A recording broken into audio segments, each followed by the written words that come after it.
Good morning, everyone. Welcome. So, if you were to go to Mass today, if you have already gone, you would have heard the gospel about Lazarus and the rich man. And I really wanted to not read it. And that way, hopefully, you'll actually go back and read it in case you aren't going to Mass. Because I feel like it has a lot to unpack, and we're only going to talk about a couple of the aspects of it. For starters, the rich man is never mentioned by name, but Lazarus is. And I'm not going to delve too much into that, but it's important to note, I should say, one of the biggest examples of this, say the devil knows us by our name, but calls us by our sin. So sin, if we see it through the enemy's eyes, is a conquest for him. On the flip side of that, God knows our sin, but he calls us by our name. And that's the beautiful difference of this scripture story, is that we see, even though it's just a parable, even though obviously Jesus is trying to teach us something through this, but we see how beautiful God takes care of us and how much he loves us. So I'll leave you with that image. The second one that I wanted to focus on is the rich man asks Abraham to have Lazarus go and appear to his brothers and all the people that he knows, so that they don't end up where he is. And it's beautifully put where it says they have the prophets, they have all these people who in the world have been speaking to them with the truth.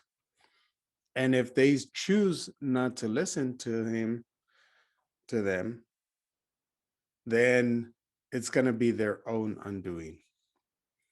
And at first look, it kind of seems like a harsh thing. Well, we already told them, and if they're not going to listen, they're not going to listen. And sucks for them.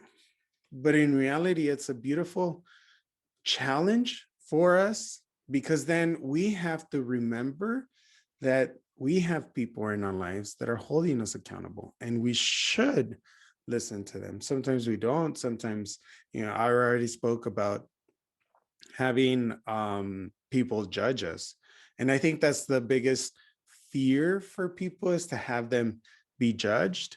But at the same time, we don't see how people are are holding us accountable. And we don't like it because it makes us uncomfortable. It makes us, I don't know, feel whatever.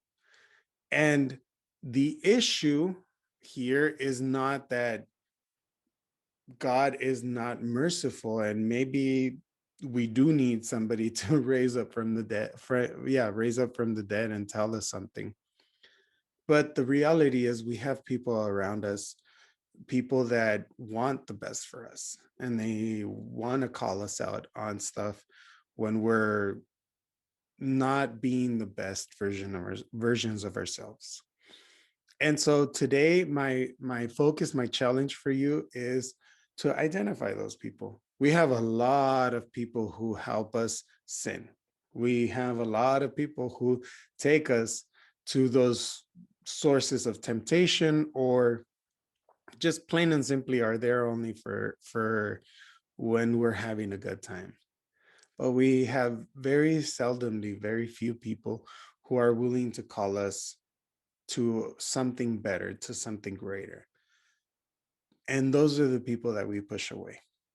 And so my challenge for you is to identify those people that you've either pushed away or you don't like because they call you to something more, and really appreciate what they are doing in your life. That could be your mom, your dad, it could be a sibling, it could be hopefully it's a godparent, but more than anything, it's somebody that is going to call you out when you're messing up. And we don't have to wait for somebody who has already died to come over and tell us that what we're doing is a sin.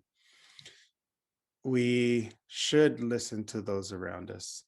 And if we don't have somebody, seek a true friendship, because those are the ones that are going to help us to get to heaven. And then hopefully when we get to heaven, then we could see each other in the Eucharist. And that's what it's all about. So again, as always, see you in the Eucharist. God bless, and I'll talk to y'all later.